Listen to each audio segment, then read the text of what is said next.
여러분 안녕하십니까, 빨간아재입니다. 오랜만에 법원에서 카메라를 켰습니다.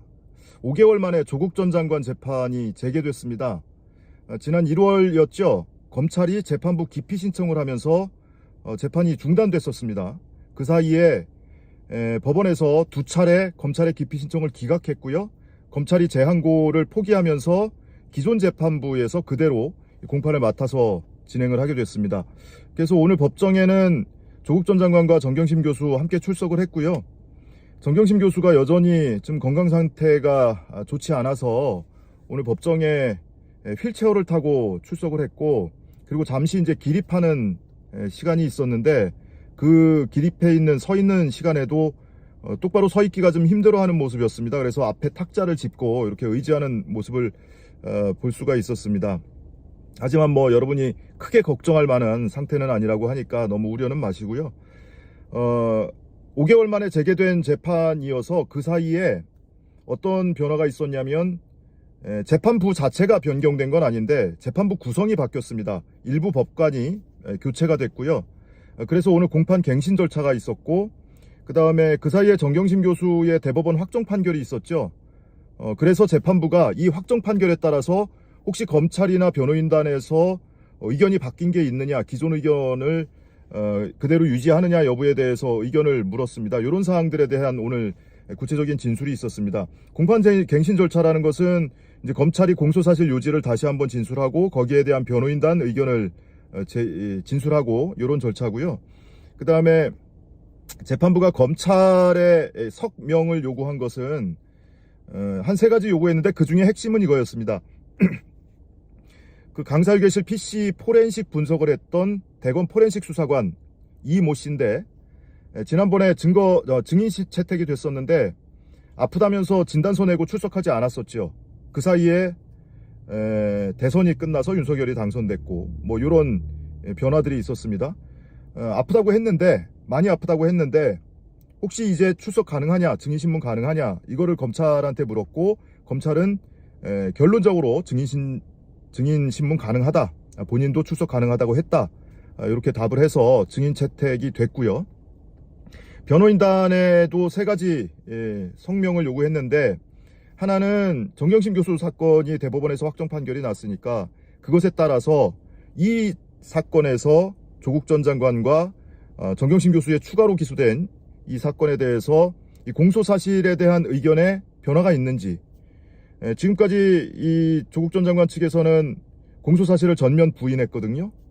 그 입장에 변화가 있느냐라는 거고, 하나는 검찰이 제출한 증거에 대해서 그 증거 인정 여부에 대해서 변화가 있느냐, 그 일부 핵심 증거, 강살교실 PC라든지 또는 아들 방에 있던 PC라든지 김경록 PB가 제출한 PC라든지 이런 것에 대해서 일부 증거 능력을 부인해오지 않았습니까? 그것에 대해서 변화가 있느냐.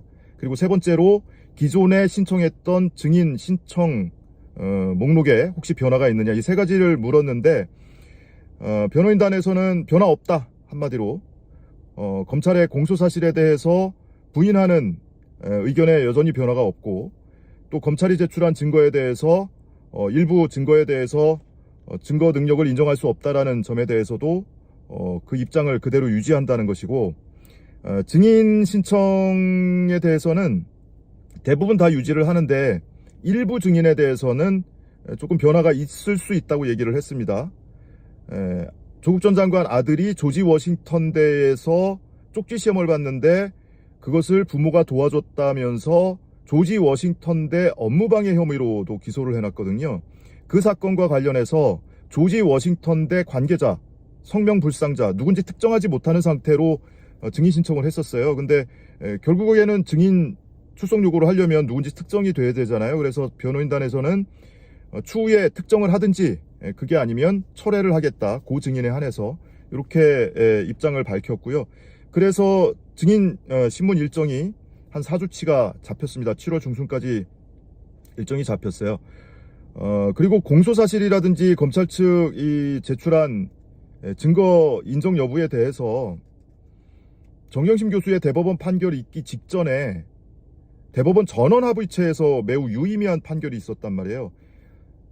피압수자, 실질적 피압수자의 참관 없이 이 무작위로 무제한적으로 이 증거 추출을 한 것에 대해서 증거 능력을 인정할 수 없다.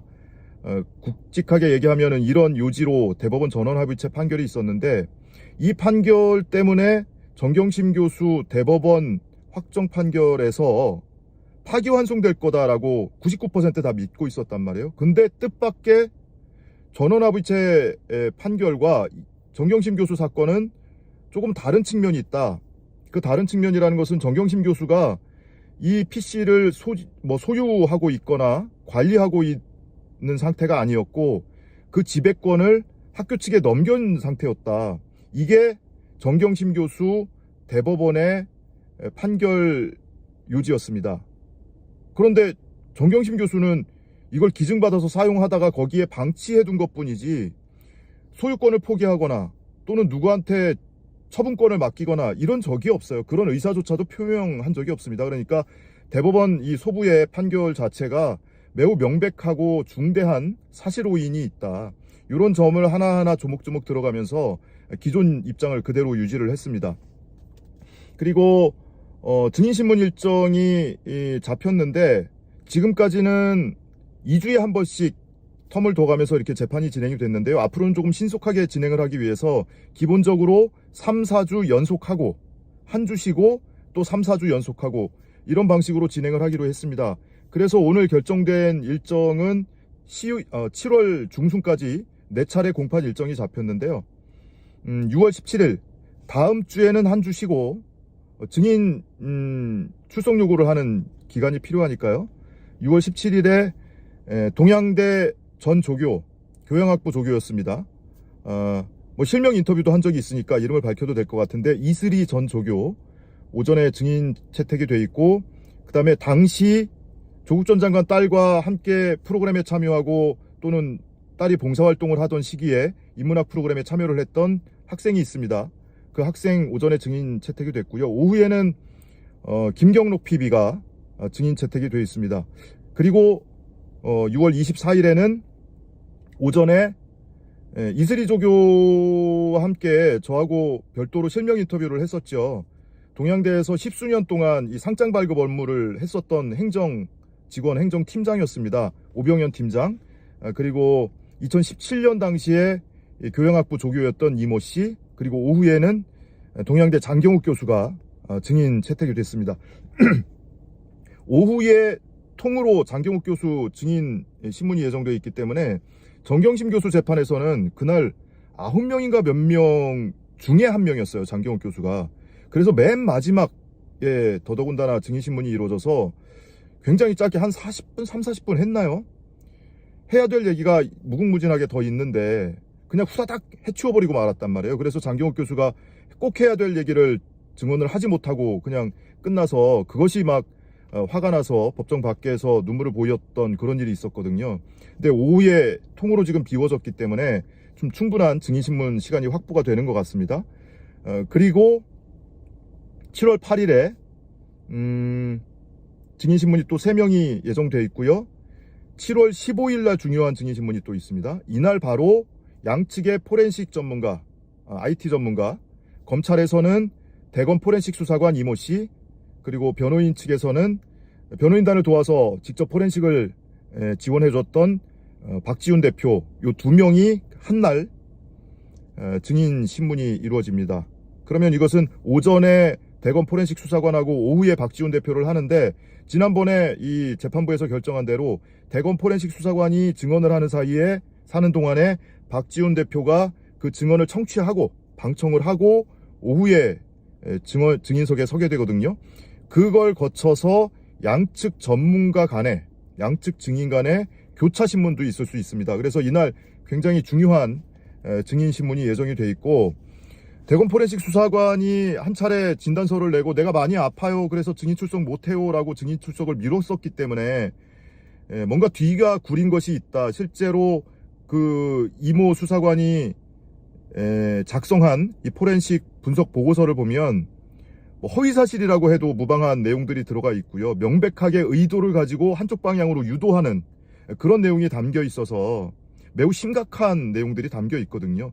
그리고 그 내용 중에 또 일부는 정경심 교수 재판부에서 그대로 인용을 해서 판결의 근거로 삼았기 때문에 그 잘못된 포렌식 분석 보고서 내용을 깨는 것이 그날 굉장히 중요한 증인신문 내용이 될 겁니다. 자, 이런 일정으로 앞으로 예정돼 있다. 그리고 오늘 공판 소식 이 정도로 마무리를 하고요. 저는 그대가족국 그 다큐멘터리 개봉하고 나서 지금 2주째 제작진하고 같이 전국을 돌면서 관객 여러분들 찾아뵙고 무대 인사도 하고 관객과의 대화도 간헐적으로 진행하고 있거든요. 마찬가지로 오늘도 이 방송 끝나고 나서 대전으로 내려갑니다. 그래서 제작진과 함께 내려가서 대전에서 관객 여러분들께 인사를 드릴 거고, 모레는 대구를 내려갑니다.